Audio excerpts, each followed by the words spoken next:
மனிதர்கள் இந்த உலகில் பயணிக்க வேண்டிய பாதையை, நேர்வழியை காட்டித்தர முடியாது. யாரும் காட்டித் தருவதற்கு ஆற்றல் பெற்றவர்கள் அல்ல. அனைவரும் இறைவனை தவிர உள்ள அவனது படைப்புகள் அனைவரும், அது இறை தூதர்களாக இருந்தாலும் சரி, இமாம்களாக இருந்தாலும் சரி, பெரியார்களாக இருந்தாலும் சரி, முன்னோர்களாக இருந்தாலும் சரி, அல்லாஹ் காட்டுற பாதையில போகணும். எல்லாரும் சேர்ந்து அல்லாஹ் ஒரு வழியை காட்டுவான், அந்த வழியில போகணும். அல்லாஹ் காட்டக்கூடிய வழிதான் குர்ஆன், அல்லாஹ் காட்டக்கூடிய வழிதான் நபிகள் நாயகம் ஸல்லல்லாஹு அலைஹி வஸல்லம் அவர்களின் உத்தரவுகள். அப்ப குர்ஆனுக்கும் நபிகள் நாயகத்தின் உத்தரவுக்கும் முஸ்லிம் கட்டுப்பட்டவனா இருக்கணும். அல்லாஹ் திருக்குர்ஆனில் சொல்கிறான், இத்தபிஉ மா உன்ஸில இலைக்கும் மின் ரப்பிக்கும், உங்கள் இறைவனின் புறத்திலிருந்து உங்களுக்கு எது அருளப்படுகிறதோ அதனை மட்டுமே நீங்கள் பின்பற்றுங்கள். வலா தத்தபிஉ மின் தூனிஹி அவுலியா, அவற்றை தவிர்த்து ஏனைய நபர்களை பொறுப்பாளர்களாக பின்பற்றாதீர்கள். கலீலம்மா ததக்கரும், குறைவாகத்தானே நீங்கள் உணர்கிறீர்கள். எப்ப ரொம்ப குறைவா சிந்திக்கிறீங்க.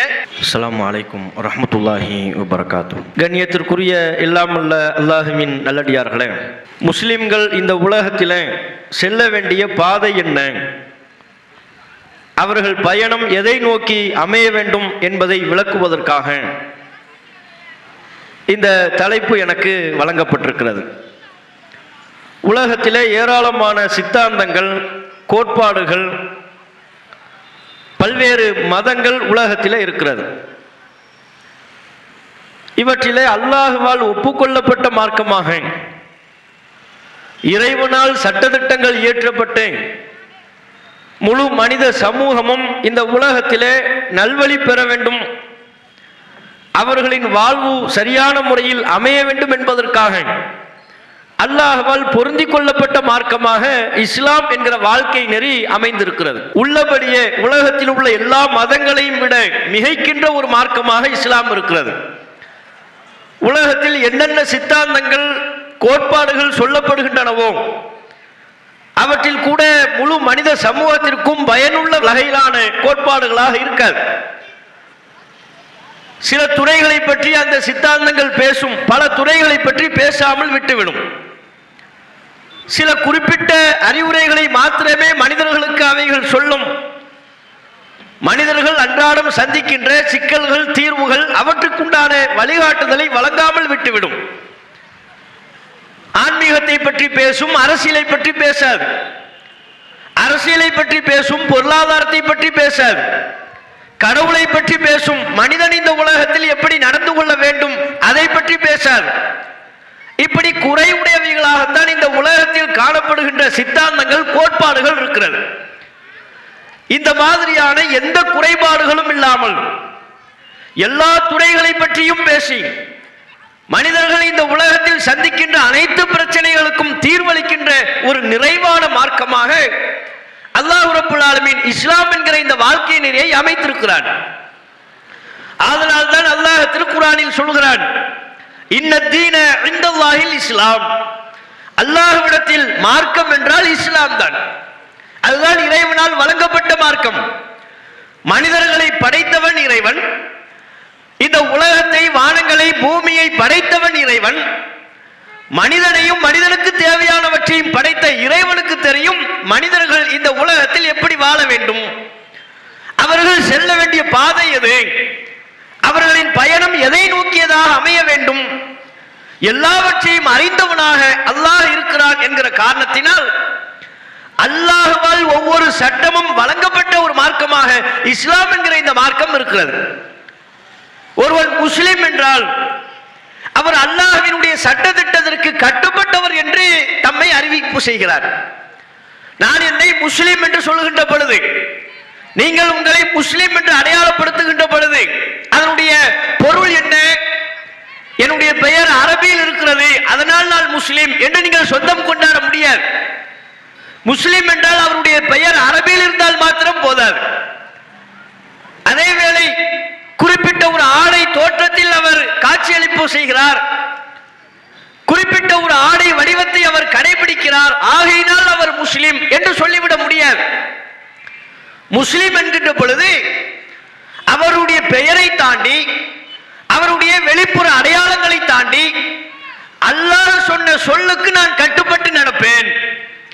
இறைவன் என்னை எந்த பாதையில் பயணிக்க சொல்கிறானோ, இறைவனால் எனக்கு வழங்கப்பட்ட சட்ட திட்டங்கள் என்னவோ அவற்றுக்கு நான் முழுமையாக கட்டுப்படுவேன். அந்த பொருளில் தான் நாம் நம்மை முஸ்லிம் என்று அடையாளப்படுத்துகிறோம்.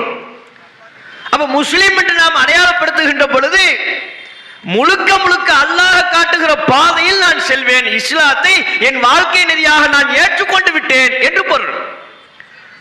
அல்லாஹ் திருக்குர்ஆனில் சொல்கிறான், ஒமை யப்தகி கைரல் இஸ்லாமி தீனன், இஸ்லாம் அல்லாத ஒரு வழிமுறையை, இறைவனால் வழங்கப்பட்ட மார்க்கம் இஸ்லாம், இறைவனால் வழங்கப்பட்ட அந்த வழிமுறை அல்லாது வேறு ஒரு வழிமுறையை, வேறு ஒரு மார்க்கத்தை ஒருவன் நாடுவானையானால் ஃபலை யுக்பல மின்ஹு, அது அவனிடமிருந்து ஏற்றுக்கொள்ளப்படாது. வஹுவ ஃபில் ஆகிரத்தி மினல் ஹாசிரீன், மறுமையிலே அவன் நஷ்டவாளியாக இருப்பான். அல்லாஹ் சொன்ன பாதையில் பயணிக்கின்ற பொழுதுதான் மறுமையில் அவனுக்கு வெற்றி. ஒரு முஸ்லிமை பொறுத்தவரை அவனுடைய பலமான உறுதியான நம்பிக்கை என்ன? இந்த உலகம் அற்பமானது, அழிந்து போகக்கூடியது. ஒரு நாள் நாம் இந்த உலகை விட்டு மரணித்து பிரிந்து செல்வோம். இந்த உலகில் வாழ்கிற ஒவ்வொரு மனிதர்களும் மரணிப்பார்கள். ஒரு நாள் இந்த உலகமும் அழிக்கப்பட்டு விடும். மரணத்திற்கு பிறகு ஒரு வாழ்க்கை இருக்கிறது. அல்லாஹ் மறுமை என்கிற நிரந்தரமான ஒரு வாழ்க்கையை தயாரித்து வைத்திருக்கிறான். அங்கே மூமின்களுக்கு சொர்க்கத்தை, சுவனத்து இன்பங்களை அல்லாஹ் தயாரித்து வைத்திருக்கிறான். அது அழியாதது, நிரந்தரமான வாழ்க்கை, என்றென்றும் நிலைத்திருக்கக்கூடிய வாழ்க்கை. அப்ப மறுமை நம்பிக்கை தான ஒரு முஸ்லிமுக்கு அடிப்படை. இந்த உலகத்தில் நமக்கு ஏற்படக்கூடிய இன்னல்கள், துன்பங்கள் அனைத்தையும் நாம் தாங்கிக் கொள்கிறோம் என்றால், இந்த உலகத்தில் நமக்கு ஏற்படக்கூடிய அநியாயம், அக்கிரமம், அவற்றை அனைத்தையும் நாம் சகித்துக் கொள்கிறோம் என்றால், எந்த நம்பிக்கையின் பேரில் சகித்துக் கொள்கிறோம்? இந்த உலகத்தில் எங்களுக்கு அநியாயம் பண்ணலாம், உலகத்தில் எங்கள் உரிமையை பறிக்கலாம், உலகத்தில் எங்கள் மீது அக்கிரமங்களை நீங்கள் ஏவலாம். ஆனால் வாழ்க்கை என்பது இந்த உலகத்தோடு முடிந்துவிடக்கூடியது அல்ல. மறுமை என்கிற ஒரு வாழ்க்கை உண்டு. அந்த வாழ்க்கையில் நீங்கள் எங்களுக்கு இழைத்த அநியாயங்களுக்கு பிரதிபலனை அல்லாஹ் உங்களுக்கு தருவான். நீங்கள் திருந்தாவிட்டால், நீங்கள் அநியாயம் செய்த காரணங்களுக்காக உங்களுக்குரிய தண்டனை அல்லாஹ் தயாரித்து வைத்திருக்கிறான். நாம் இந்த உலகத்தில் பட்ட கஷ்டங்களுக்காக, நஷ்டங்களுக்காக மறுமையில் பல்வேறு வெகுமதிகளை அல்லாஹ் மூமின்களுக்கு தயாரித்து வைத்திருக்கிறான். மறுமை நம்பிக்கை நம்முடைய உள்ளத்தில் இருக்கின்ற காரணத்தினால்தான் உலகத்தில் நமக்கு ஏற்படக்கூடிய பல இழப்புகளை கூட நாம் தாங்கிக் கொள்கிறோம், சகித்துக் கொள்கிறோம். மிக இலகுவான முறையில் நாம் அவற்றை கடந்து விடுகிறோம்.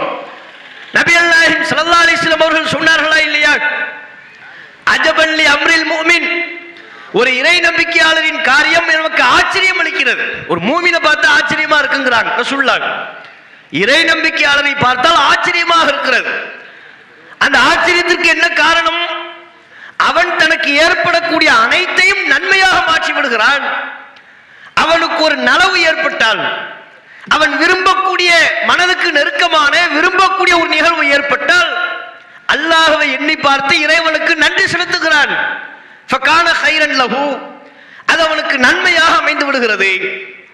அதுவே அவனுக்கு ஒரு துன்பம் ஏற்பட்டால், அவன் மனதுக்கு பிடிக்காத ஒரு நெருக்கடியை தரக்கூடிய நிகழ்வு ஏற்பட்டால் பொறுத்துக் கொள்கிறான், சகித்துக் கொள்கிறான். அல்லாஹ்வுடைய நாட்டம், அல்லாஹ் இதில் ஏதோ ஒரு நன்மையை வைத்திருக்கிறான், இதற்குண்டான கூலி எனக்கு மறுமையில் கிடைக்கும், இதற்கு அல்லாஹ் தக்க தீர்வை எனக்கு மறுமையில் வழங்குவான் என்று அவற்றை சகித்துக் கொள்கிறான், பொறுத்துக் கொள்கிறான்.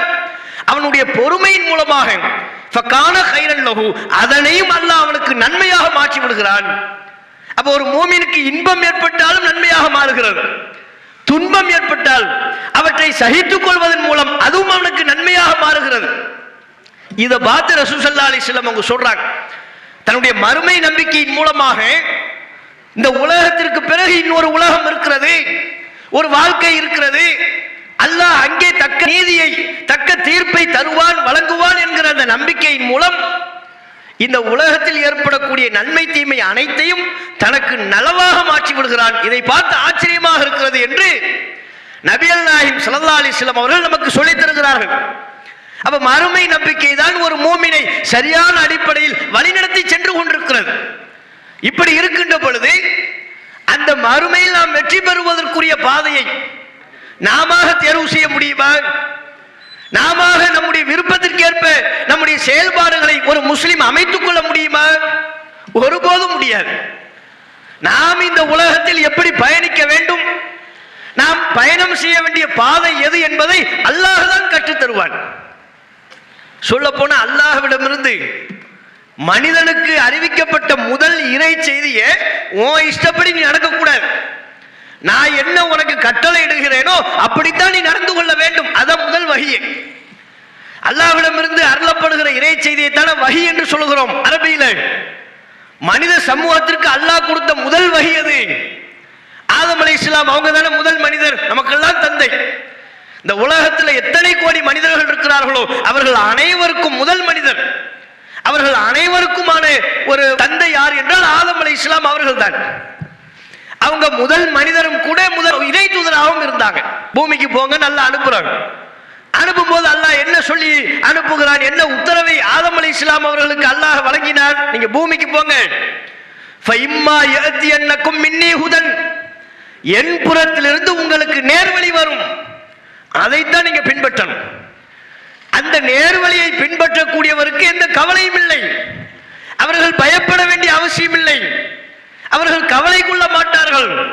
அப்ப ஆதம் அலைஹிஸ்ஸலாம் அவர்களையும் அவர்களது துணைவியாரையும் அல்லாஹ் இந்த பூமிக்கு அனுப்பி வைக்கின்ற பொழுது அங்கிருந்து வானத்திலிருந்து இறைவனினுடைய இருப்பிடத்திலிருந்து ஆதம் அலைஹிஸ்ஸலாம் அவர்களுக்கு அருளப்பட்ட முதல் வஹி, முதல் இறை செய்தி, உங்க இஷ்டப்படி நீங்க நடக்கக்கூடாது. பூமிக்கு போங்க, அங்க நீங்க எதை சாப்பிடணும் எதை சாப்பிடக்கூடாதுங்கிறது நான் தான் சொல்லுவேன். எப்படி நீங்க நடந்து கொள்ள வேண்டும் என்பதை நான் உங்களுக்கு சொல்வேன். நீங்கள் செல்ல வேண்டிய பாதை எது, எது நேர்வழி, அதை நான் தான் உங்களுக்கு விளக்குவேன். ஃபமன் தபிய ஹுதாயன், நான் காட்டுகிற வழியை யார் பின்பற்றுகிறாரோ ஃபலா யதில்லு வலா யஷ்கா, அவர் வழி தவற மாட்டார், அவர் துர்பாக்கியவானாக ஆக மாட்டார். இந்த செய்தி அல்லாஹ் சொல்றான். அப்ப ஆதம் அலைஹிஸ்ஸலாம் அவர்களுக்கு அல்லாஹ் சொல்லக்கூடிய இந்த செய்தியிலிருந்து மிக தெளிவாக முஸ்லிம்கள் புரிந்து கொள்ள வேண்டிய விஷயம் என்ன, முஸ்லிம் நம்ம அடையாளப்படுத்துறோமா, அல்லாஹ்வை நம்புறோமா, நபிகள் நாயகம் ஸல்லல்லாஹு அலைஹி வஸல்லம் அவர்களை நம்புறோமா? அப்படி நம்பிவிட்டோம் என்றால் இனி நம்ம விருப்பப்படி நம்ம வாழக்கூடாது. நாம நம்முடைய பாதையை நாமே தேர்வு செய்யக்கூடாது.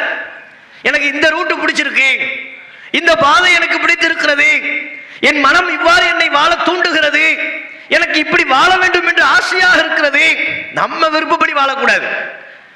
நாம விருப்பப்பட்ட பாதையில் பயணிக்க கூடாது. அல்லாஹ் சொல்லுவா அந்த பாதையில் நம்ம பயணிக்கணும். அல்லாஹ்விடமிருந்து நமக்கு உத்தரவுகள் குர்ஆனின் மூலமாக, நபிகள் நாயகம் ஸல்லல்லாஹு அலைஹி வஸல்லம் அவர்களின் மூலமாக நாம் எதை செய்ய வேண்டும் எதை செய்யக்கூடாது என்கிற முழுமையான வழிகாட்டுதலை அல்லாஹ் வழங்கிவிட்டான். அல்லாஹ்விடத்துல நம்ம கேட்கிறோம். முஸ்லிம்கள் எல்லோரும் நம்ம தொழுகிறோம். தொழும் போது சூரத்துல் ஃபாத்திஹா அல்ஹம்து சூரா ஓதுறோம். ஓதும் போது அல்லாஹ்ட்ட என்ன கேட்கிறோம், அல்லாஹ்வை புகழ்றோம். புகழ்ந்துட்டு நம்ம அல்லாஹ்ட்ட கோரிக்கை வைக்கிறோம். அந்த கோரிக்கையில் அல்லாஹ்விடத்தில் நாம் சொல்லக்கூடிய செய்தி என்ன, இஹ்தினஸ் ஸிராத்தல் முஸ்தகீம், இறைவா நேரான பாதையை நீ எனக்கு காட்டு. அல்லாஹ்ட்ட பொறுப்பை படைக்கணும். எனக்கு வழி தெரியாது, நான் எப்படி போகணுங்கிறது எனக்கு தெரியாது இறைவா, எது நேர்வழி என்பது எனக்கு தெரியாது, உனக்கு தான் தெரியும். படைத்த இறைவன் நீதான் என்னை வழி நடத்த வேண்டும், நீதான் எனக்கு நேர் வழியை கற்றுத்தர வேண்டும். இஹ்தினஸ் ஸிராத்தல் முஸ்தகீம், நேரான பாதையை இறைவா நீ எனக்கு காட்டு. அல்லாஹ்ட்ட கேட்கிறோமா? அப்ப அல்லாஹ்ட்ட கேட்கிறோம்னா அதனுடைய பொருள் என்ன, இறைவன் எப்படி சொல்றானோ அப்படித்தான் நம்ம போவோம். அல்லாஹ் தான் வழிகாட்டணும். அல்லாஹ்வை தவிர்த்து வேறு யாரும் மனிதர்கள் இந்த உலகில் பயணிக்க வேண்டிய பாதையை நேர்வழியை காட்டித்தர முடியாது. யாரும் காட்டித் தருவதற்கு ஆற்றல் பெற்றவர்கள் அல்ல. அனைவரும் இறைவனை தவிர உள்ள அவனது படைப்புகள் அனைவரும், அது இறை தூதர்களாக இருந்தாலும் சரி, இமாம்களாக இருந்தாலும் சரி, பெரியார்களாக இருந்தாலும் சரி, முன்னோர்களாக இருந்தாலும் சரி, அல்லாஹ் காட்டுற பாதையில போகணும். எல்லாரும் சேர்ந்து அல்லாஹ் ஒரு வழியை காட்டுவான், அந்த வழியில போகணும். அல்லாஹ் காட்டக்கூடிய வழிதான் குர்ஆன், அல்லாஹ் காட்டக்கூடிய வழிதான் நபிகள் நாயகம் ஸல்லல்லாஹு அலைஹி வஸல்லம் அவர்களின் உத்தரவுகள். அப்ப குர்ஆனுக்கும் நபிகள் நாயகத்தின் உத்தரவுக்கும் முஸ்லிம் கட்டுப்பட்டவனா இருக்கணும். அல்லாஹ் திருக்குர்ஆனில் சொல்கிறான், இத்தபிஉ மா உன்ஸில இலைக்கும் மின் ரப்பிக்கும், உங்கள் இறைவனின் புறத்திலிருந்து உங்களுக்கு எது அருளப்படுகிறதோ அதனை மட்டுமே நீங்கள் பின்பற்றுங்கள். வலா தத்தபிஉ மின் தூனிஹி அவுலியா, அவற்றை தவிர்த்து ஏனைய நபர்களை பொறுப்பாளர்களாக பின்பற்றாதீர்கள். கலீலம்மா ததக்கரும், குறைவாகத்தானே நீங்கள் உணர்கிறீர்கள். ரொம்ப குறைவா சிந்திக்கிறீங்க, ரொம்ப குறைவாகவே உணர்கிறீர்கள். அல்லாஹ்ட்ட இருந்து உங்களுக்கு எது சொல்லப்படுது அதை ஃபாலோ பண்ணுங்க. அதை பின்பற்றுங்க, அந்த ரூட்ல போயிட்டே இருங்க. அல்லாஹ் சொன்ன வழிமுறையை தாண்டி வேறொரு வழிமுறையை நீங்கள் நாடாதீர்கள், வேறு யாரையும் நீங்கள் பின்பற்றாதீர்கள். அல்லாஹ்வுடைய தெளிவான உத்தரவு. இன்னும் அல்லாஹ் குர்ஆனில் சொல்கிறான், வஅன்ன ஹாதா சிராத்தி முஸ்தகீமன், இதுதான் என்னுடைய நேரான பாதை. பாருங்க, அல்லாஹ்ட்ட நம்ம நேர்வழியை கேட்டோமா? தொழுகையின் மூலமாக அல்ஹம்து சூராவை ஓதுவதின் வாயிலாக அல்லாஹ்விடத்தில் நாம் எதனை கேட்டு பிரார்த்திப்போம்? ஒவ்வொரு தொழுகையிலும் அல்லாஹ்ட்ட எதை கேட்டோம்? யா அல்லாஹ் எனக்கு சிராத்தல் முஸ்தகீமை காட்டணும், நேர்வழியை காட்டிறைவான் அல்லாஹ்ட்ட மண்டாடணும். அல்லாஹ் நேர்வழியை காட்டுறான். எப்படி காட்டுகிறான்? குர்ஆனை சொல்லி, தன் புறத்திலிருந்து மனித சமூகத்திற்கு வழங்கப்படுகிற கட்டளைகளை சொல்லி, வஅன்ன ஹாதா சிராத்தி முஸ்தகீமா, இதுதான் என்னுடைய நேரான பாதை. குர்ஆன் தான் நேரான பாதை. அந்த குர்ஆனுக்கு விளக்கமா நபிகள் நாயகத்தை அனுப்பி இருக்கிறனா, ரசூலுல்லாஹ் உனக்கு சொல்லக்கூடிய உத்தரவு அதுதான் நேரான பாதை. ஃபத்தபிஊஹு, இதனையே நீங்கள் பின்பற்றுங்கள். குர்ஆனையும் ரசூலுல்லாஹையும் இதைத்தான் நீங்க ஃபாலோ பண்ணணும், இதனைத்தான் நீங்கள் பின்பற்ற வேண்டும். வலா தத்தபிஉ சுபுல், ஏனைய வழிமுறைகளை நீங்கள் பின்பற்றாதீர்கள். ஃபத்தஃபர்ரக பிக்கும் அன் சபீலிஹி, குர்ஆன் ஹதீஸை தாண்டி நீங்க இன்னொரு வழிமுறையை நாடினால், ஏனையவற்றை பின்பற்றினால் அல்லாஹ்வுடைய நேரான பாதையிலிருந்து நீங்க வழிமாறி போயிருவீங்க. அது உங்களை பிரித்து விடும். ஃபத்தஃபர்ரக பிக்கும் அன் சபீலிஹி, அல்லாஹ்வுடைய சத்திய பாதை நேரிய பாதையிலிருந்து அது உங்களை திசை மாற செய்து விடும். அல்லாஹ் எவ்வளவு தெளிவா நமக்கு சொல்லிட்டான். நம்ம போக வேண்டிய பாதை எது, நம்ம எப்படி பயணிக்கணும், அல்லாஹ்வுக்கு ரசூலுக்கு மட்டும்தான் கட்டுப்படணும், அல்லாஹ்வின் புறத்திலிருந்து நமக்கு அருளப்பட்ட இறை செய்தியை மட்டும்தான் பின்பற்ற வேண்டும். இறை செய்தி அல்லாத, இறைவனின் உத்தரவு அல்லாத வேறு யாரின் உத்தரவுக்கும் நாம் கட்டுப்படக்கூடாது, பின்பற்றக்கூடாது. இவ்வளவு தெளிவா அல்லாஹ் சொல்லிட்டான். இவ்வளவு தெளிவாக அல்லாஹ்வுடைய உத்தரவு இருக்கின்ற பொழுது முஸ்லிம்கள் இன்றைக்கு அந்த பாதையில் தான் பயணிக்கிறார்களா? அல்லாஹ் காட்டுகிற நேரான வழியில் மட்டுமே பயணிக்கக்கூடியவர்களாக முஸ்லிம்கள் இருக்கிறார்களா? இல்லை. அல்லாஹ் ஒரு வழியை காட்டுறான், முஸ்லிம்கள் இன்னொரு பாதையில் சென்று கொண்டிருக்கிறார்கள். அல்லாஹ் எதனை பின்பற்ற வேண்டும் என்று சொல்கிறானோ, தன்னுடைய உத்தரவுகளை தன் புறத்திலிருந்து அறிவிக்கப்பட்ட வஹியை மட்டுமே பின்பற்ற வேண்டும் என்று அல்லாஹ் சொல்கின்ற பொழுது, அதற்கு மாற்றமாக மனிதர்களுடைய கருத்துக்களை பின்பற்றக்கூடியவர்களாக முஸ்லிம்கள் இருக்கிறார்கள். இமாம்களை பின்பற்றுவோம் என்கிறார்கள், பெரியார்களை பின்பற்றுவோம் என்கிறார்கள், முன்னோர்களை பின்பற்றுவோம், வழி வழியா தலைமுறை தலைமுறையா எங்க முன்னோர்கள் எங்களுக்கு என்ன சொன்னாங்களோ அதைத்தான் நாங்கள் ஃபாலோ பண்ணுவோம், அதை தாண்டி நாங்கள் வேற எதையும் பின்பற்ற மாட்டோம் என்று சொல்கிறார்கள். இன்னைக்கு முஸ்லிம்களுடைய செயல்பாடுகளை பாருங்க. மதுஹபுகளின் பெயரால் பிரிந்து கிடக்கிறார்களா இல்லையா? ஷாஃபி, ஹனஃபி, மாலிகி, ஹம்பலி 4 மதுஹபுகளின் பெயரால் முஸ்லிம்கள் பிரிந்து கிடக்கிறார்கள். மாலிகி, ஹம்பலி நம்ம ஊர்களில் நம்ம நாடுகளில் அதிகமா இல்லாவிட்டாலும் ஷாஃபி, ஹனஃபி அதிகமா இருக்குல்ல. தமிழ்நாட்டில் இந்த 2 மதுஹபை சார்ந்தவர்கள் என்று அதிகமா முஸ்லிம்கள் சொல்வாங்க, ஷாஃபி அல்லது ஹனஃபி. ஏன் இந்த ஷாஃபி, எதுக்கு இந்த ஹனஃபி? இவங்க யார்? இமாம் ஷாஃபி அல்லது இமாம் அபூ ஹனீஃபா அவர்களை பின்பற்றுவதாக முஸ்லிம்கள் சொல்கிறார்களே, அவங்க நமக்கு நேர்வழி காட்டக்கூடிய அத்தாரிட்டியா? இமாம் ஷாஃபி அவர்களோ இமாம் அபூ ஹனீஃபா அவர்களோ இந்த மார்க்கத்திற்காக பாடுபட்டாங்க. மக்கள்லாம் சத்தியத்தை தெரிந்து கொள்ள வேண்டும், நேர்வழியை புரிந்து அதன்படி செயலாற்ற வேண்டும் என்று மார்க்க பிரச்சாரம் செய்த மேதைகள், அதுல சந்தேகமே இல்லை. ஆனா மனிதர்கள் தானே, அவர்களும் தவறளிக்கக்கூடியவர்கள் தானே. அவங்க அல்லாஹ்வுடைய தூதரா? அல்லாஹ்விலிருந்து இமாம் ஷாஃபி அவர்களுக்கோ இமாம் அபூ ஹனீஃபா அவர்களுக்கோ வஹி செய்தி வருமா? ரசூலுல்லாஹ்வுக்கு வஹி செய்தி வரும்ல. நாம எப்படி தொழணும் நமக்கு யார் சொல்லி தந்தா? நபிகள் நாயகம் சொல்லி தந்தாங்க. எப்படி சொல்லி தந்தார்கள்? அவங்களா கற்பனையா இப்படிதான் தக்பீர் கட்டணும், இப்படிதான் ருக்குக்கு போகணும்னு ரசூலுல்லாஹ் கற்பனையாவ நமக்கு சொல்லி தந்தாங்க? ரசூலுல்லாஹ்வுடைய கற்பனையில் எதுவுமே இஸ்லாம் அல்ல. இஸ்லாம்ங்கிறது நபிகள் நாயகருடைய கற்பனையில் உதித்தது கிடையாது, ரசூலுல்லாஹ்வுடைய சொந்த வெறுப்பு அல்ல. இஸ்லாம்ங்கிறது அல்லாஹ்வுடைய சட்டம். அல்லாஹ் ஒவ்வொரு சட்டத்தையும் சொல்லுவான். நபியே, இவர்கள் என்னை இவ்வாறு தான் தொழ வேண்டும், தொழுகை முறையை நீங்க சொல்லிக் கொடுங்க நபிக்கு சொல்வாங்க, நபிகள் நாயகம் நமக்கு சொல்வாங்க. இப்படிதான் நோன்பு வைக்க வேண்டும் என்று அல்லாஹ் நபிக்கு சொல்வான், நபிகள் நாயகம் நமக்கு எடுத்துரைப்பார்கள். தூதர்னா என்ன? அல்லாஹ்வுக்கும் மனிதர்களுக்குமான ஒரு பாலம். அல்லாஹ் மனித சமூகத்திற்கு தெரிவிக்க வேண்டிய கருத்துக்களை, சட்டங்களை, வழிகாட்டுதல்களை மனிதர்களிலிருந்து இறைவன் தேர்வு செய்த அந்த தூதர் மூலமா நமக்கு சொல்லித்தரோம். அப்ப இஸ்லாம் நம்ம சொல்லக்கூடிய அனைத்தும் தொழுகை, நோன்பு, ஜக்காத்து, ஹஜ்ஜி, இன்னும் இஸ்லாத்தில் நாம் செய்யக்கூடிய வணக்க வழிபாடுகள் அனைத்துமே இறைவனால் நிர்ணயிக்கப்பட்டவை, அல்லாஹ்வால் தீர்மானிக்கப்பட்டது. அவற்றை தீர்மானித்ததில் அல்லாஹ்வை தவிர வேறு எவருக்கும், எந்த மனிதருக்கும், எந்த இறை தூதருக்கும் பங்கு கிடையாது. அல்லாஹ் தீர்மானித்தது. அப்ப இறை தூதர்கள் என்பவர்கள் தீர்மானித்தவர்கள் அல்ல, எடுத்துரைத்தவர்கள். நம்ம எப்படி தொழுகணும், நம்ம எந்த பாதையில பயணிக்கணும்ங்கிறத நமக்கு சொல்லி தந்தவங்க, அல்லாஹ்விடமிருந்து அந்த செய்தியை பெற்று சொல்லி தந்தவர்கள் தூதர்கள். அல்லாஹ்ட்ட இருந்து வஹி வந்ததுனால தானே சொல்லி தந்தாங்க. இப்ப நம்ம என்ன கேட்கிறோம், அல்லாஹ்விடமிருந்து நபிகள் நாயகத்திற்கு வஹி வந்ததுனால தான் ரசூலுல்லாஹ்வை ஃபாலோ பண்றோம். ரசூலுல்லாஹ் சொன்னதை நம்ம கேட்கிறோம். இமாம்களுக்கு அல்லாஹ்விட்ட இருந்து வஹி வருமா? ஷாஃபி இமாம், ஒரு முஸ்லிம் தன்னை ஷாஃபி என்று அடையாளப்படுத்துகிறார். நாங்கள்லாம் ஷாஃபிகள் அப்படிங்கிறாங்க. ஷாஃபி இமாமை தான் ஃபாலோ பண்ணுவோம்ங்கிறாங்க. அவங்களுக்கு வஹி வருமா? அபு ஹனீஃபாவை தான் ஃபாலோ பண்ணுவோம்ங்கிறாங்க. அவங்களுக்கு வஹி வருமா? அப்ப இந்த இமாம்களின் பெயரால் ஏன் பிரிந்து கிடக்கணும்? அவர்களை பின்பற்றுவதாக ஏன் நம்ம அடையாளப்படுத்தணும்? அவங்க என்ன அல்லாஹ்வின் புறத்திலிருந்து வஹியை பெற்றவர்களா? கிடையாது அல்லவா? இத்தனைக்கும் அந்த இமாம்கள் என்ன நமக்கு சொன்னாங்க, பிரச்சாரம் பண்ணாங்க? தௌஹீத் ஜமாத் இன்றைக்கு மக்கள் மத்தியில், முஸ்லிம்களுக்கு மத்தியில் எதனை பிரச்சாரம் செய்கிறதோ அந்த அடிப்படையை தான் இமாம்களும் பிரச்சாரம் பண்ணாங்க. இமாம் ஷாஃபி அவர்களோ இமாம் அபு ஹனீஃபா அவர்களோ எங்களை பின்பற்றுங்கன்னு சொல்லவே கிடையாது. முஸ்லிம்களை எல்லாம் கூப்பிட்டு நாங்க என்ன சொல்றோமோ அதுதான் மார்க்கம், நான் ஹலால்னா ஹலாலு, நாங்க ஹராம்னா ஹராமு, நாங்க மக்ரூஹ்னா மக்ரூஹி, நீ நண்டு சாப்பிடக்கூடாதுன்னு நான் சொல்வேன், நீ சாப்பிடாத, அவர் சாப்பிடலாம்னு சொல்வார், நீ சாப்பிட்டுக்க, இப்படின்னு இமாம்கள் சொன்னாங்களா? இமாம்கள் ஒருபோதும் தங்களுக்கு மார்க்கத்தின் அதிகாரம் தங்களுக்கு இருப்பதாக சொல்லவே இல்லை. மார்க்கத்தை பிரச்சாரம் செய்யக்கூடிய பிரச்சாரங்களாகத்தான் தங்களை அடையாளப்படுத்திக் கொண்டார்கள். அப்போது கூட மிக கவனமாக, மிக தெளிவாக மக்கள் மத்தியில் எடுத்துரைத்தார்கள்.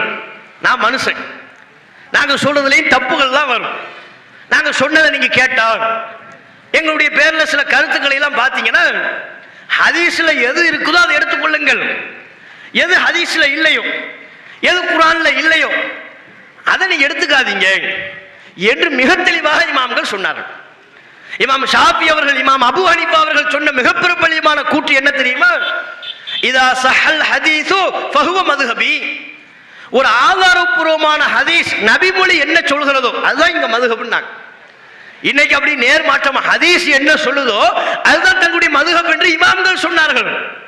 நான் ஒரு கருத்தை சொல்றேன், ஹதீஸ் வேறொன்றை சொல்கிறதா, ஹதீஸ் சொன்னதை எடுங்க, என் கருத்தை விட்டுங்கன்னாங்க இமாம்கள். அப்ப அந்த இமாம்களின் பெயரால் சத்தியத்தை பிரச்சாரம் செய்த, அல்லாஹ்விடமிருந்து அருளப்பட்ட வஹியைத்தான் பின்பற்ற வேண்டும் என்று பிரச்சாரம் செய்த இமாம்களின் பெயரால் முஸ்லிம்கள் இன்றைக்கு பிரிந்து கிடக்கிறாங்க. அதுல உள்ள ஆலிம்கள்கிட்ட போய் மார்க்க தீர்ப்பு கேட்டா நீ எந்த மதுஹபு, நண்டு சாப்பிடலாமான்னு கேட்டா உடனே பதில் வராது. அவர் திருப்பி ஒரு கேள்வி கேட்பார், நீங்க எந்த மதுஹப்னு சொல்லுங்க, ஷாஃபியா ஹனஃபியா? ஷாஃபியா இருந்தா ஒரு சட்டம், ஹனஃபியா இருந்தா ஒரு சட்டம், உங்களுக்கு கூடும் உங்களுக்கு கூடாது, உங்களுக்கு சரி உங்களுக்கு தப்பு, உங்களுக்கு ஹலால் உங்களுக்கு ஹராம், உங்களுக்கு முஸ்தஹப் இவருக்கு மக்ரூஹ். முஸ்தஹப்னா விரும்பத்தக்கது, நீங்க செஞ்சா விரும்பத்தக்கது, அவங்க பண்ண வெறுக்கத்தக்கது. எப்படி இப்படி மாறும், எப்படி அல்லாஹ்வுடைய சட்டம் இப்படி மாறுகிறது? அல்லாஹ் தான் வழியை காட்டுவாங்கிறதுல முஸ்லிம்கள் தெளிவா இருக்கணும். இன்னைக்கு சமூகத்தில் உள்ள ஏராளமான அனாச்சாரங்கள், தர்கா வழிபாடு, சந்தனக்கூடு, தட்டு தகடு, தாயத்து, பில்லி சூனிய நம்பிக்கை, இது எல்லாத்துக்கும் என்ன காரணம்? அல்லாஹ் சொன்னபடி நான் போவேன்னு சொன்னான். முஸ்லிம்கள் அனைவரும் இந்த புரிதலை, இந்த அடிப்படையை, இஸ்லாம்ங்கிறது அல்லாஹ்வுடைய மார்க்கம், நான் என்ன முஸ்லிம் சொல்றேன்னா அல்லாஹ் சொன்ன வழியில் நான் நடப்பேன் என்பது தான் அதனுடைய அர்த்தம். லா இலாஹ இல்லல்லாஹ்வுடைய அர்த்தமே அதுதானங்க.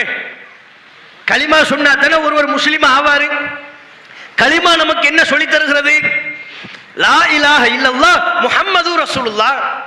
வணக்கத்திற்குரியவன் அல்லாஹ் ஒருவன் தான். அல்லாஹ் தான் எஜமானன், அவன் தான் சட்டம் போடுவான்.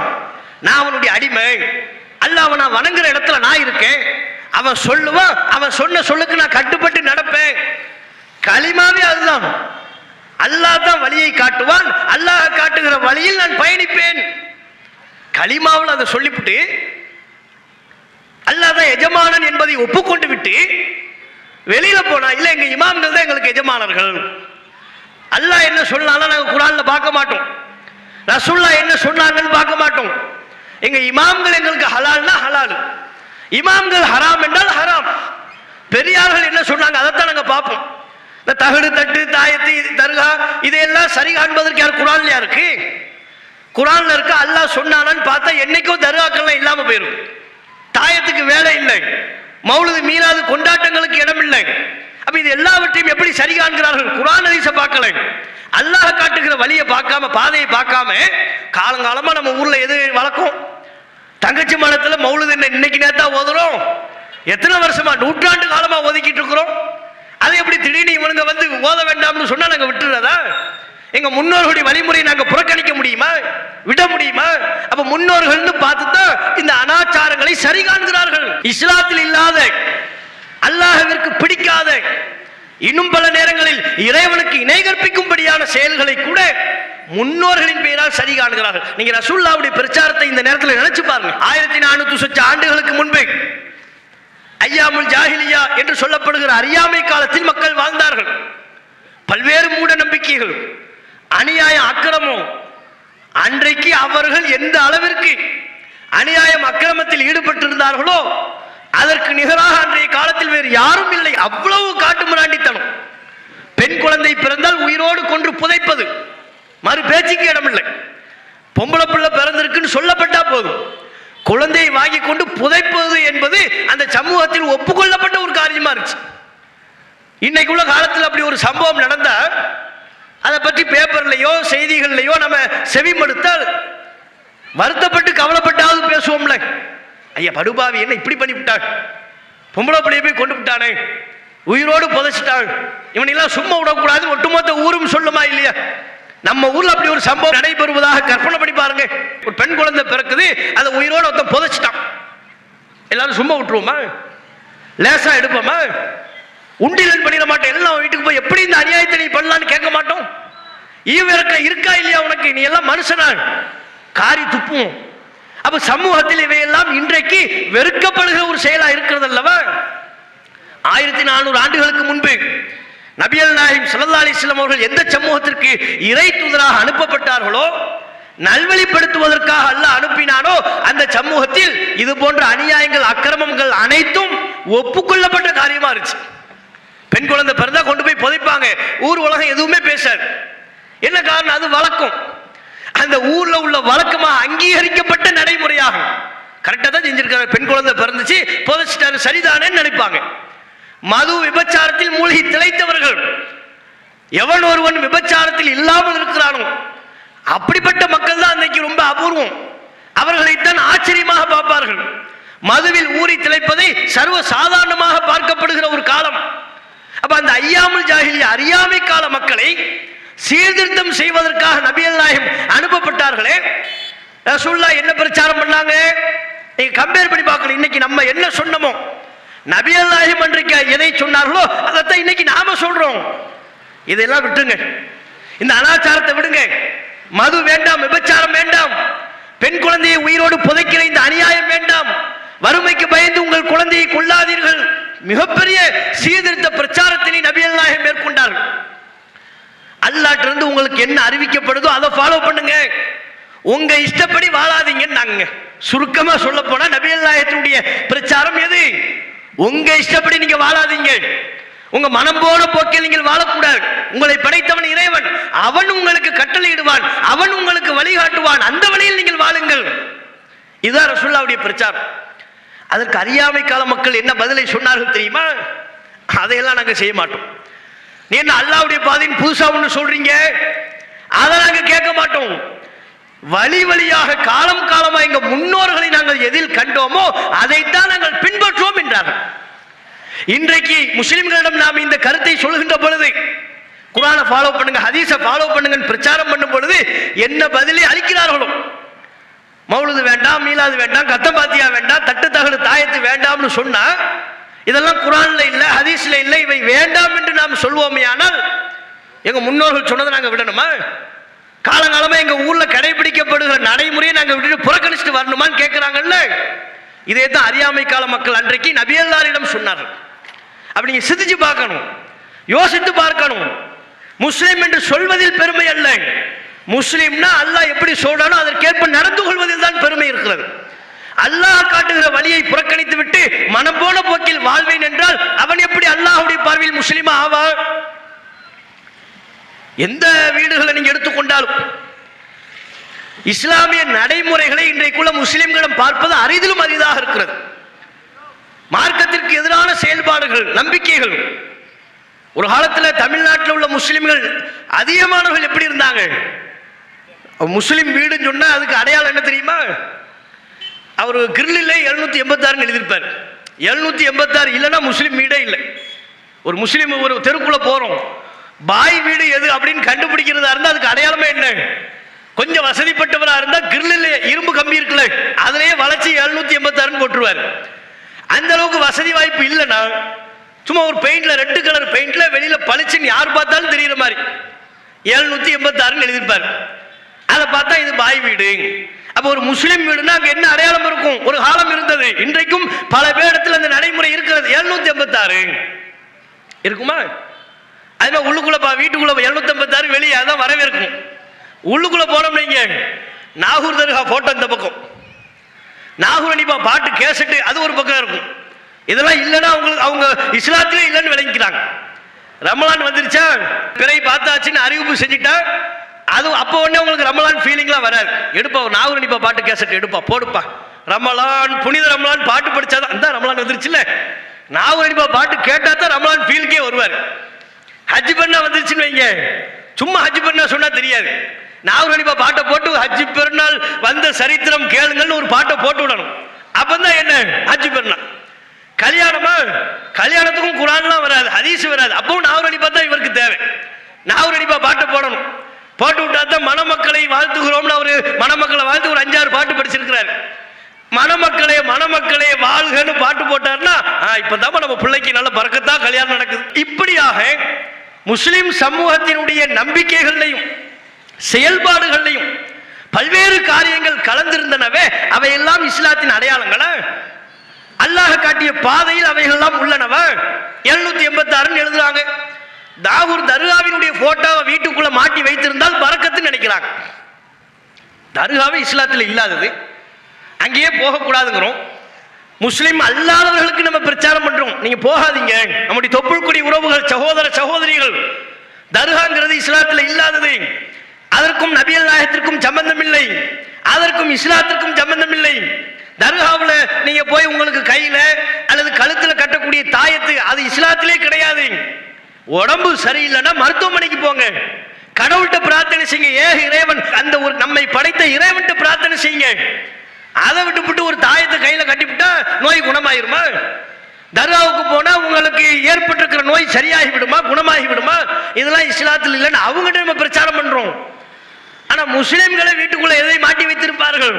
நாகூர் தர்கா போட்டா இதெல்லாம் இருந்தா தான் முஸ்லிம் வீடு. அது போக அந்த பழைய காலத்துல பார்த்தா ஒரு குதிரை மாதிரி ஒண்ணு இருக்கும், ரெக்க வச்ச ஒரு குதிரை. இப்ப பல முஸ்லிம்கள் வீட்டுல அதை பார்க்க முடியல. அது ஒண்ணு இருக்கும், 2 ரெக்க இருக்கும், வெள்ளை கலர்ல ஒரு குதிரை போட்டா. அது யாருன்னு சொல்லி வச்சிருக்கிறாங்களா என்னன்னு தெரியல.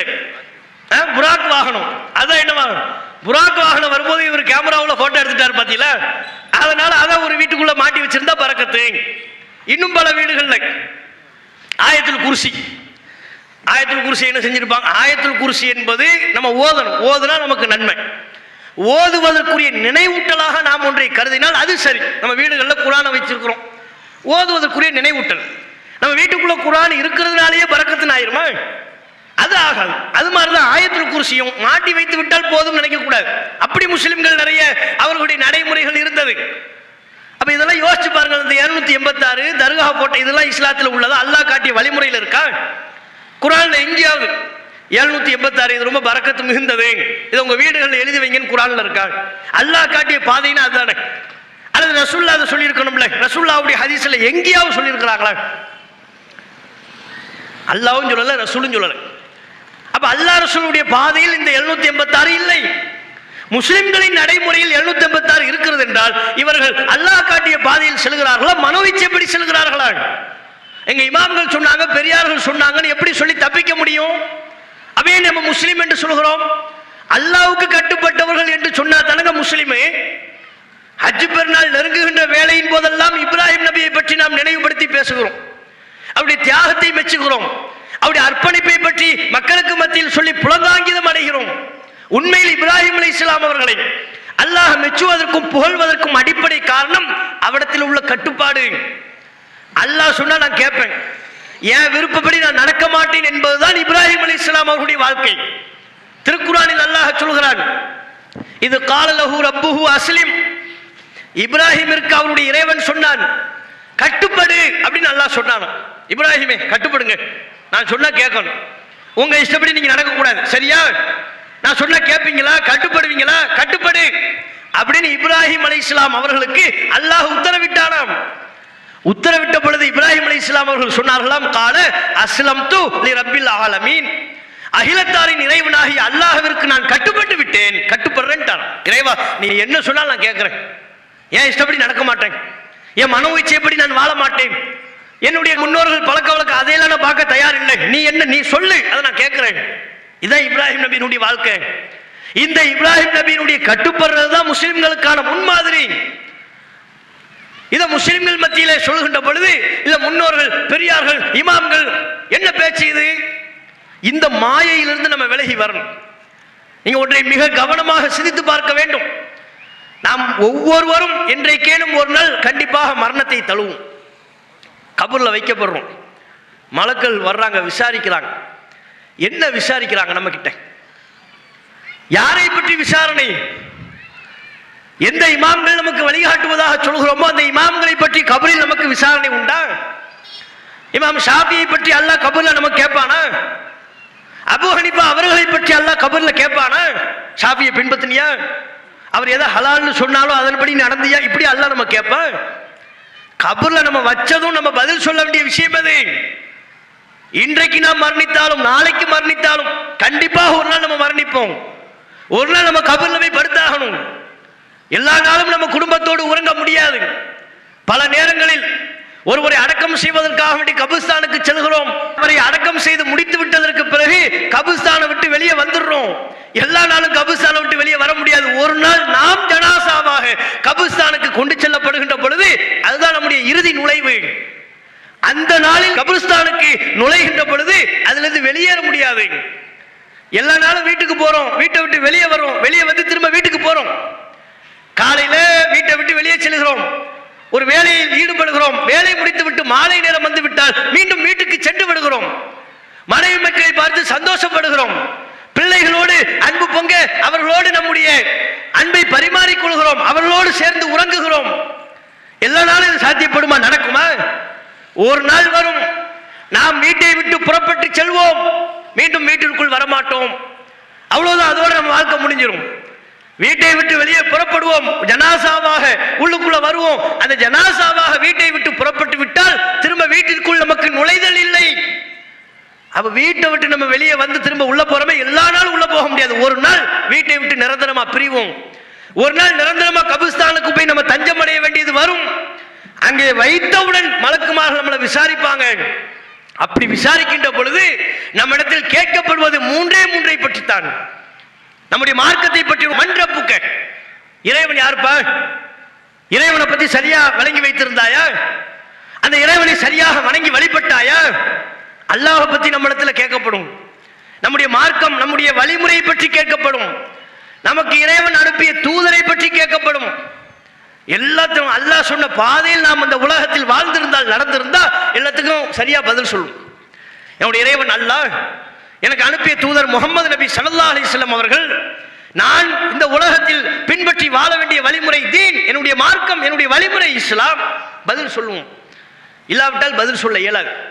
அவர் அல்லாஹ் சொன்ன அடிப்படையில் தம்முடைய வாழ்வை அமைத்துக் கொள்ளாமல் விட்டுவிட்டால், அல்லாஹ்வின் தூதருடைய வழிகாட்டுதலை புறக்கணித்து விட்டால் கபிரிஸ்தானில் அவரால் பதில் சொல்ல முடியாது. புலம்புவார், ஐயோ நான் குர்ஆனை படிக்கவில்லையே, குர்ஆனை படிக்காமல் போய்விட்டேனே, புலம்பக்கூடிய ஒரு நிலை வரும். அப்ப கபிரிஸ்தானை நம்ம வச்சதற்கு பிறகு நாம எதிர்கொள்ள வேண்டிய கேள்விகளை யாரை பற்றி? இமாம்களை பற்றி அல்ல, முன்னோர்களை பற்றி அல்ல, பெரியார்களை பற்றி அல்ல. ஊரு வழக்கம் என்ன, காலங்காலமா உங்க ஊர்ல என்ன பழக்கம் இருந்தது, அதுக்கு மாத்தமால் என்ன செய்தாய், இப்படி நம்ம கேட்கப்பட மாட்டோம். குர்ஆனை படிச்சியா? அல்லாஹ் வணங்குனியா? தூதர் சொன்னதை கேட்டியா? இஸ்லாம் உனக்கு ஒரு வாழ்க்கை நெறியை தந்தேனே, அந்த வாழ்க்கை நெறிப்படி நடந்து கொண்டாயா? இதுக்கு தான் பதில் சொல்லணும். அப்ப யோசிச்சு பாருங்க, கபர்லையோ அல்லது மறுமையிலையோ யாரை பற்றி நம்மிடத்தில் கேட்க மாட்டார்களோ, யார் குறித்து நம்மிடத்தில் கேள்வி இல்லையோ, விசாரணை இல்லையோ, அவங்கள போய் நம்ம பின்பற்றணும்னு எப்படி வரும்? இமாம்களை பற்றி கேள்வி இல்லை, பெரியார்களை பற்றி கேள்வி இல்லை, முன்னோர்களை பற்றி கேள்வி இல்லை, குர்ஆனை பற்றி கேள்வி உண்டு, ஹதீஸை பற்றி கேள்வி உண்டு, இறைவனை பற்றி கேள்வி உண்டு, தூதரை பற்றி கேள்வி உண்டு. இதை புரிஞ்சு நடக்கணுமா இல்லையா? இதுக்கு மாத்தமா முஸ்லிம்கள் தங்களுடைய மனோயிச்சைக்கு தகுந்தவாறு பாதையை அமைத்துக் கொள்கிறார்கள். இன்னும் சில இளைஞர்களை பார்க்கிறோம். பெரியவர்கள் இளைஞர்களை வழிநடத்த வேண்டிய சமூக தலைவர்கள், மதகுருமார்கள், ஆலிம்கள் மக்களுக்கு தவறான மார்க்கத்தை கற்பித்துக் கொடுக்கிறார்கள். ஊர் வழக்கம் எதுவோ அதை நடைமுறைப்படுத்துவதற்குண்டான அறிவுரைகளை தான் மக்களுக்கு சொல்கிறார்கள். அதற்கேற்ப இளைஞர்களும் தவறான பாதையை நோக்கி சென்று கொண்டிருக்கிறார்கள். அவர்கள் செல்லும் பாதையும் ஆபத்தானதாக இருக்கிறது. இஸ்லாத்தின் வாடை இன்றைக்குள்ள இளைஞர்களிடத்தில் துளியும் இல்லை, இஸ்லாமிய அடையாளம் இல்லை, இஸ்லாமிய மார்க்கத்தின் மீதான பற்று இல்லை. ஆணோ பெண்ணோ, இளம் பருவத்தில் இருக்கக்கூடிய ஆண்களும் சரி பெண்களும் சரி, இன்றைக்கு இஸ்லாமிய மார்க்கத்தை உள்வாங்காமல், இஸ்லாமிய மார்க்கத்தை படித்து செரிக்காமல், இஸ்லாமிய மார்க்கத்தின் வாடையே இல்லாமல் வளர்கிறார்கள், வாழ்கிறார்கள். பெரிய ஆபத்து. இதே சூழ்நிலை தொடரும் என்றால் 4-5 தலைமுறை கடந்து விட்டதற்கு பிறகு குர்ஆனை ஓதுவதற்கு யாரும் இருக்க மாட்டார்கள். குர்ஆன் படி மக்களுக்கு எச்சரிக்கை செய்பவர்கள் யாரும் இருக்க மாட்டார்கள். அந்த அளவிற்கு பெரும் ஆபத்து இளைய சமூகத்தை சூழ்ந்திருக்கிறது. இஸ்லாமிய வாட கொஞ்சமாவது இருக்கா? இளைஞர்களுக்கு ஃபுல்லா அவனுக்குள்ள என்ன, பள்ளி தொடர்பே கிடையாது. அவனுக்கு ஃபுல்லா சினிமா, கதாநாயகன், சினிமா. அவனுக்கு பிடித்தமான கதாநாயகனுடைய படம் வந்துருச்சுன்னா முதல் நாள் ஃபர்ஸ்ட் ஷோ போய் பார்த்தாகணும். அது எவ்வளவு 1000 செலவானாலும் பிரச்சனை இல்லை. அவனுக்குன்னு ஒரு பைக், அவனுக்குன்னு ஒரு லைஃப் ஸ்டைல் வச்சிருக்கிறான். அவன் போடுற ட்ரெஸ் வித்தியாசமா இருக்கு, பேண்ட் போடுறான் அது ஒரு வித்தியாசமா இருக்கு. சட்டையை பார்த்தீங்கன்னு வைங்க, பாக்கெட்டு வச்சு கிழிச்ச மாதிரி இருக்கு. ஒன்றும் பாக்கெட்டு வை, இல்லையா விட்டுரு, தேவையில்லைன்னா விட்டுரு, 10 பைசா இல்லையா விட்டுரு. இந்த பக்கம் பாக்கெட்டை வச்சு கிழிச்சிருக்கிறான். பேண்ட்ல பார்த்தா இப்போ ட்ரெண்ட் ஃபேஷனா, முட்டுக்கால் ஃபுல்லாக கிழிஞ்சிருக்கு. நம்ம பழங்காலத்து முன்னோர்கள்லாம் இப்படி ஒரு பேண்ட்டை பார்த்தாங்கன்னு வைங்க, என் பேரப்பிள்ளை எங்க கீழே விழுந்தான்னு தெரியலையே, 2 முட்டுக்காலும் தேஞ்சிருக்குற கிழிஞ்சிருக்குதுன்னு நினைப்பாங்க. ஆனா இன்னைக்கு ஃபேஷனே நல்லா இருக்கிற ஜீன்ஸ் பேண்ட், அதை முட்டுக்காலில் கிழிக்கிறது, தொட பக்கத்தில் கிழிச்சு விடுறது, இது ஃபேஷன். அந்த பேண்ட்டை 2000 ரூபாய் கொடுத்து வாங்கிட்டு வரோம். பேண்ட் கிழிஞ்சிருந்தா அதை பெற்றோர்களும் வாங்கி கொடுக்குறாங்க. ஆச்சரியமா இருக்கு. கிழிஞ்ச பேண்ட் தாங்க அது. நீங்க என்ன ஸ்டைலு ஃபேஷன் சொன்னாலும் அது ஒரிஜினல் என்ன, கிழிஞ்ச பேண்ட் தானே அது. அதை பெற்றோர்களும் வாங்கி கொடுக்குறாங்க. அதை போட்டுக்கிட்டு வெக்கமே இல்லாம தெரிஞ்சுக்கிட்டு இருக்கிறான். கிழிஞ்ச பேண்ட்டை போட்டுக்கிட்டு பின்னால கிழிஞ்சிருக்கு, முன்னால கிழிஞ்சிருக்கு. ஊர் உலகம் எதுவுமே யாருமே ஒன்றும் சொல்ல தயாராயில்லை. நீங்க இப்படி மாற்றி யோசிச்சு பாருங்க. பாப்பா காரு வீட்டுக்குள்ள வர்றாரு, கைலி முட்டு பக்கம் கிழிஞ்சிருக்கு.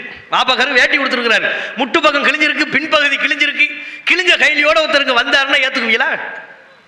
உங்க மருமா வீட்டுக்குள்ள வந்தா சூப்பர் கைலியா இருக்கு, ரொம்ப ஃபேஷன் டிசைன் சூப்பரா இருக்குன்னு யாராவது பாராட்டுவோமா?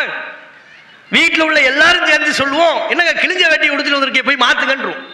அப்ப வேட்டி கிழிஞ்சிருந்தா அது தப்பு, இதை மாத்துங்கன்னு உணர்த்தக்கூடிய நாம இளைய பருவத்தில் உள்ளவர்கள் கிழிந்த ஆடையை ஃபேஷன் என்கிற பெயரில் உடுத்துகிறார்கள், கண்டிப்பதில்லை. அந்த சமூகத்தை வழி நடத்துவதில்லை. அவர்களுக்கு இதுதான் சரி, இது தவறு, இது உங்களுடைய தவறான மோகம் என்று வழிநடத்த வேண்டிய பொறுப்பு நமக்கு அல்லவா? முடிய பார்த்தோம்னா இங்க வித்தியாசமா முடிவிட்டு கடைக்கு போறான், ஃபயர் கட்டிங். இப்பெல்லாம் முன்னாடியெல்லாம் ஒரு காலத்துல நம்ம முன்னோர்கள்லாம் கடைக்கு கூட்டு போகும்போது எப்படி நம்ம முடி வெட்டுவோம்? தண்ணி தெளிப்பாங்க, தலையில தண்ணி தெளிச்சு. அந்த கட்டிங் இந்த கட்டிங் பேர்லாம் கிடையாது, சீவர மாதிரி வெட்டுங்க, ஒரே கட்டிங் தான். 100 ரூபாயை கொடுத்தோம், 50 ரூபாயை கொடுத்தோமா ஒரு டைப்பா வெட்டி தந்துடுவார். மூஞ்சில் அவரே பவுடர் போட்டு அனுப்பி வச்சிருவார், முடிஞ்சு போச்சு. இப்ப தண்ணி தெளிச்சு முடி வெட்டுறதா இல்ல, ஃபயர் கட்டிங். பெட்ரோல் தெளிக்கிறாங்க ஸ்ப்ரே மாதிரி, தலையில மண்ணெண்ணையை தெளிக்கிறாங்க, தெளிச்சு நெருப்பு நிஜமாவே நெருப்பு பத்த வைக்கிறாங்க. பத்த வச்சு அது கையாலேயே அந்த நெருப்பு அணைக்கிறது. கேட்டா ஃபயர் கட்டிங்க. அவன் தலையில குப்புன்னு நெருப்பு எரியுது. பக்கத்துல இருந்து பாக்குற நமக்கே பக்கம் இருக்கு. அவன் பாட்டு செல்போன்ல தலை அப்படி பார்த்துக்கிட்டே இருக்கிறான், தலையில நெருப்பு எரியுது, செல்போன் பார்த்துக்கிட்டு இருக்கான். அப்படித்தான் வெட்டுங்க பாய், இன்னும் கொஞ்சம் கரித்து பசுவமாக்குங்கிறான். முடி இன்னும் கொஞ்சம் கரிக்கணுமா, ஃபயர் கட்டிங். முடிய ஒரு டைப்பா வெட்டுறான், ட்ரெஸ்ஸை ஒரு டைப்பா போடுறான், பைக் வாங்க 2 லட்சம் 3 லட்சம் பைக்கு. அவருடைய பெற்றோர்கள் வெளிநாட்டில் கஷ்டப்பட்டு சம்பாதிக்கிறாங்க, வேர்வையை சிந்தி, குடும்பத்தை பிரிந்து, பிள்ளைகளை விட்டு பிரிந்து, பெற்றோரை பிரிந்து மனைவியை பிரிந்து கஷ்டப்பட்டு பாலைவனத்தில் வறண்டு காஞ்சு போய் அவன் சம்பாதிக்கிறான். பிள்ளை கேட்டாங்கிறதுனால பைக்கா 2 லட்சமா வாங்கிக்க, 3 லட்சமா வாங்கிக்க. எதுக்கு அந்த 2 லட்ச ரூபாய் பைக்கு 3 லட்ச ரூபாய் பைக் எதுக்கு? சமூக சேவை செய்யவா? ரோட்ல யாரும் அடிபட்டு கடந்த இவனா போய் ரத்தம் கொடுக்க போறான், அந்த பைக்ல வேகமா போய் அவரை தூக்கி வாகனத்துல வச்சு ரத்தம் கொடுக்க போறானா? 2 லட்ச ரூபாய் கொடுத்தவன் வாங்குற பைக்ல அவன் மட்டும் தான் ஏற முடியும். பின்னால யாரும் ஏறணும்னு நினைச்சோம், நீங்க ஏணிப்படி வச்சு தான் ஏறணும். முன்னால பார்த்தா பள்ளமா இருக்கு, பின்னால பார்த்தா செம்ம ஹைட்டா இருக்கு. மேல உட்கார்ந்து இருக்கிறவங்க சரிக்கு கீழே வந்துருவாங்க.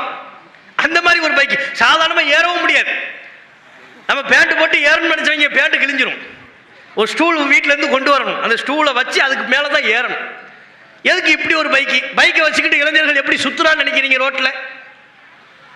அதுக்குன்னு வித்தியாசமா ஹார்ன் சவுண்ட் வச்சுக்கிட்டு கம்பெனில இருந்து ஒரு பைக்கு தந்தா அவன் முன்பகுதியை மாத்துறான், பின்பகுதியை மாத்துறான். அவன் கற்பனைக்கு ஏற்ற மாதிரி டிசைன் கொடுக்குறான். ஹார்னு பார்த்தா திடீர்னு பொம்பளை கத்துற மாதிரி ஒரு ஹார்னு, குழந்தை அழுகுற மாதிரி ஒரு ஹார்னு, வித்தியாசமா ஹார்ன். 2 பேரும் சண்டை பிடிக்கிற மாதிரி ஹார்ன். எதுக்குடா உனக்கே அந்த கிறுக்குத்தனம்? அதை எடுத்துக்கிட்டு ரோட்ல திடீர் வேகமா நார்மல் ஸ்பீட்ல எல்லாம் போறதே கிடையாது. அந்த பைக் வாங்குறதே ஸ்பீடா போறதுக்கு தான், அடுத்தவனை போய் முட்டுறதுக்கு தான், இவன் எங்கேயாவது மரத்துல முட்டி கீழே விழுறதுக்கு தான். தெரிஞ்சே நம்ம பெட்ரோல் வாங்கி கொடுக்கலாமா? சமுதாயத்தை வேடிக்கை பார்க்கலாமா? தவு ஜமாத் ஒரு தெருவில் ஒரு ஊர்ல மீட்டிங் போடனா அதுக்கு ஊர் ஜமாத்தார்கள் எல்லாரும் கலந்து பேசி இவன் இந்த ஊர்ல பிரச்சாரம் பண்ணக்கூடாது, வந்த ஊரை 2 ஆக்கிடுவான் 3 ஆக்கிடுவான்னு கொதித்து போய் அதை தடை செய்வதற்கு முன் வரக்கூடிய நீங்கள் சமுதாய தலைவர்கள், சமுதாய பிரமுகர்கள், ஜமாத்தார்கள், நம்ம ஊர்ல உள்ள நம்ம பகுதியில் உள்ள இளைஞர்கள் இவ்வாறு வழிகட்டு போவதை தடுப்பதற்கல்லவா நம்ம முன் வரணும். எங்களை எதுக்குறீங்க? அது 2வது வைங்க. இளைஞர்களை பண்படுத்துவதற்கு என்ன திட்டம் உங்களிடத்தில் உள்ளது? இவர்களை பண்படுத்துவதற்கு, இவர்களுக்கு சரியான வழியை காட்டுவதற்குரிய ஒரு அறிவுரையை நீங்கள் வழங்குகிறீர்களா? நம்ம ஊர்ல தடுக்கணும். எதுக்கு இந்த பைக்கு தெருக்குள்ள அவ்வளவு வேகமா போறதுக்கு எதுக்கு? எத்தனை செய்திகளை கேள்விப்படுறோம். இளைஞர்கள் இது போன்ற உயர் ரகமான பைக்குகளை வாங்கி ஏகப்பட்ட விபத்து, பல நேரங்களில் உயிரிழப்பும். ஒன்று அடுத்தவர்களை ஏற்றி அவர்களை கொண்டு விடுகிறார்கள், அல்லது தங்கள் வாழ்க்கையை பறி கொடுத்து விடுகிறார்கள். இதுக்குத்தான் நம்ம நீங்க கஷ்டப்பட்டு 2 லட்ச ரூபாய் 3 லட்ச ரூபாய்க்கு பைக் வாங்கி கொடுக்குறீங்களா? உங்க பிள்ளை வாழ்க்கையை தொலைக்கவா? உங்க பிள்ளை மூலமா அடுத்தவங்க வாழ்க்கையை நீங்க தொலைக்க வைப்பதற்கா? அது போக காசு பணம் அதிகமாக புழங்கவும் போதைப் பொருள் பழக்க வழக்கங்களுக்கு அடிமையாகிறார்கள். அது நமது பகுதிகளில் சொல்லவே வேண்டிய அவசியம் இல்லை. முஸ்லிம்கள் அடர்த்தியாக வசிக்கக்கூடிய பகுதிகளில் திட்டமிட்டு செய்கிறார்களோ என்று சந்தேகம் கொள்ளக்கூடிய அளவிற்கு போதைப் பொருள் பழக்க வழக்கம் அதிகமாக இருக்கிறது, கட்டுக்கடங்காம இருக்கு. எதையெல்லாம் அவன் போதையாக பயன்படுத்துகிறான் என்று நம்ம ஆச்சரியப்படுற அளவுக்கு சொல்றதுக்கு பயமா இருக்கு. இதெல்லாம் போதையா பயன்படுத்துறான்னு சொன்னா எங்க அதை கேட்டுக்கிட்டு இருக்கிற ஒருத்தன் போய் தப்பா போயிருவானோ நம்ம யோசிக்க வேண்டியதா இருக்கு. அவ்வளவு போதைப் பொருட்களினுடைய பழக்கம். பீடி சிகரெட்லாம் சாதாரணமாயிருச்சு. ஒரு காலத்துல எல்லாம் பெட்டி கடையில் நின்று பீடி குடிப்பாரு. அவர்கிட்ட சொல்லிட்டா போதும், ஏன் உங்க மாமா அந்த போராடன்னு சொன்னா உடனே கீழே போட்டுருவான். ஃபூன்னு ஊதி புகையெல்லாம் தள்ளி கடையில் போய் பாக்கு முட்டாய் வாங்குறது என்ன, அந்த முட்டாய் வாங்குறது என்ன, ஸ்ப்ரே, அது பலவாரா திரிவார்கள். சொந்த பந்தங்கள் அருகாமையில் செல்கிறார்கள் என்றால் பயப்படக்கூடிய ஒரு காலம் இருந்தது. இன்னைக்கு அதையெல்லாம் தாண்டி கஞ்சா கசக்கிட்டு இருக்கிறான். உங்க தகப்பனார் போறாருன்னு சொன்ன அவர் கண்டுக்க மாட்டாருங்கிறான். கண்டுக்க மாட்டார், அதை அவர்லாம் கண்டுக்க மாட்டாரு. நம்ம ரூட்டுக்கு அவர் வரமாட்டாரு, வந்தா நடக்கிறதே வேறங்கிறான். ஏன்டான்னு கேட்டுட்டோம்னா இவனுக்குள்ள கிறுக்கு என்ன, வீட்டுக்கு போய் டிவியை உடைக்கிறது, செல்போனை தூக்கி வீசுறது, பெத்த தாய் மண்டையை உடைக்கிறது நடக்குதுங்க. அநியாயம் கூத்துக்கள் நடக்குது. மனித உருவில் இருக்கக்கூடிய அரக்கர்களாக மாறிக்கொண்டிருக்கிறார்கள். ஏன்டா இதை தப்பு பண்றேன்னு கேட்டா அவனை அடிக்கிறது, ஆயுதங்களை கொண்டு தாக்குறது. என்ன பழக்கம் இது? அப்ப போதைப் பொருள் பழக்க வழக்கத்திற்கு ஒரு சமூகமே அடிமைப்பட்டு கிடக்கின்ற பொழுது, குறிப்பாக தமிழகத்திலேயே அண்மை காலமாக போதைப் பொருட்களின் வழக்கம் அதிகரித்து விட்டது. அது உண்மை. ஆளும் அரசாங்கம் அவற்றை உரிய முறையில் பார்த்து கண்காணித்து இளைய சமூகத்தை மீட்பதற்குண்டான துரித நடவடிக்கையில் இறங்க வேண்டும். அவற்றை கடந்து நம் சமூகத்திலேயும் இப்படிப்பட்ட தீமைகள் ஊடுருவுகிறது. அவர்களை சரியான முறையில் வழிநடத்த வேண்டிய கடமை பொறுப்பு நமக்கு இருக்கிறது. அந்த ரூட்ல போகாதப்பா, அது தவறு, நீ பயணிக்கிற பாதை தவறு, அல்லாஹ்வுடைய திருப்தியை நோக்கி வா, நபிகள் நாயகத்தின் சொல்லை கேட்பதற்கு வா. இந்த போதை வேண்டாம், உங்களுடைய அறிவை இழக்க செய்கிற இது போன்ற பொருட்கள் வேண்டாம். இன்னல் ஹம்ர வல் மைசிர வல் அன்சாபு வல் அஸ்லாம் ரிஜ்சும் மின் அமலி ஷைத்தான். மது, சூதாட்டம், போதை எல்லாமே ஷைத்தானின் காரியங்கள், தீய காரியம். நபிகள் நாயகம் சொன்னார்கள், குல்லு முஸ்கிரின் ஹராம், போதை தரக்கூடிய அனைத்தும் ஹராம். பன்றி இறைச்சி மட்டும் ஹராம் இல்லை, போதையும் ஹராம் தான். உங்க வீட்டில் ஒருத்தர் பன்றி இறைச்சி சாப்பிட்றாருன்னா எவ்வளவு வெறுக்கிறீங்க, எவ்வளவு கண்டிப்போம். யாரும் அப்படி சாப்பிட மாட்டோம் முஸ்லிம்கள். ஒரு பேச்சுக்கு முஸ்லிம் ஒருவர் பன்றி இறைச்சி சாப்பிடுகிறார், பன்றி இறைச்சி வியாபாரம் செய்கிறார் என்று சொல்லப்பட்டால் எவ்வளவு அசுத்தம் என்று வெறுக்கிறோம். அதை விட பன்மடங்கு அதிகமாக வெறுக்கப்பட வேண்டிய ஒரு செயல்தான் போதைப் பொருள் பயன்பாடு. அது நம்முடைய பிள்ளைகளோ, நம்முடைய சொந்த பந்தங்களோ, நம்ம ஊரில் உள்ளவர்களோ, தெருவில் உள்ளவர்களோ இது போன்ற செயலுக்கு அடிமைப்பட்டு கிடக்கிறார்கள் என்று தெரிந்தால் அவற்றை கண்காணித்து தடுக்க வேண்டிய கடமை நமக்கு இருக்கு. அவர்களை சரியான பாதையை நோக்கி அழைக்க வேண்டிய பொறுப்பு நமக்கு இருக்கிறது. அப்ப இளைய சமூகம் இப்படி வழிமாறி போறதை பார்க்கிறோம். சினிமா மோகம், இதுக்கெல்லாம் காரணமே சினிமா தாங்க. சினிமாவில் தான் இந்த ரவுடிசத்தை ஹீரோவா காட்டுறது, அடுத்தவனை அடிச்சு துவம்சம் பண்றது, அடுத்தவன் மண்டையை உடைக்கிறது, பெற்றோர் சொன்னா கேட்க கூடாதுன்னு காட்டுறதுலாம் இதுல சினிமாவில். ஸ்டைலா சிகரெட் குடிக்கணும், பீடி குடிக்கணும் அப்படின்னு சொல்லி கொடுக்கறது சினிமாவில். அதை பார்த்தா இவன் இங்க சொல்லி கொடுப்பான். அந்த குரூப்ல 5 பேர் இருக்கிறாங்கன்னா 1-2 பேர் தான் முதல் அந்த பழக்கம்லாம் இருக்கும். அது சிகரெட் குடிக்கிறதா இருந்தாலும் சரி, போதைப் பொருட்களை உட்கொள்வதா இருந்தாலும் சரி, அந்த நபர்களோடு சேரும் பொழுது மற்றவர்களும் சேர்ந்து அடிமைப்பட்டு போறாங்க. இவன் சொல்லி கொடுப்பான், நீ என்னப்பா நீ மட்டும் சிகரெட் குடிக்காமல் இருக்கிற, நீ மட்டும் ட்ரிங்க்ஸு அடிக்காமல் இருக்கிற, குடிப்பாள். இல்லை எனக்கு ஒத்து வராது, குடிச்சு பாரு அதெல்லாம் ஒத்து வரும்.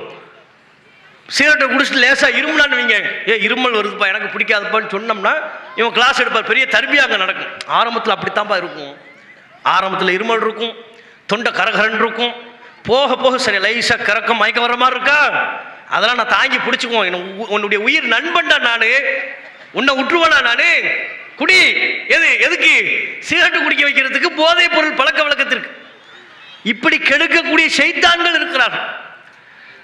அல்லாஹ் ரப்பல் ஆலமீன் குர்ஆனில் சொல்கிறான், அல்லஹில்லாஹு யௌமைதின் பஅதுஹும் லி பஅதின் அதுவுன். உலகத்தில் உற்ற நண்பர்களாக இருந்தவர்கள், என் உயிர் நண்பன், என் சட்டையை அவன் போடுவான், அவன் சட்டையை நான் போடுவேன்னு சொல்றாங்கல்ல இன்னைக்கு. அப்படி பேசித்தானே கெட்டு சீரழிகிறார்கள். அல்லாஹ் சொல்கிறான், உலகத்தில் உற்ற நண்பர்களாக இருந்தவர்கள் மறுமையில் ஒருவருக்கொருவர் எதிரிகளாக இருப்பார்கள்.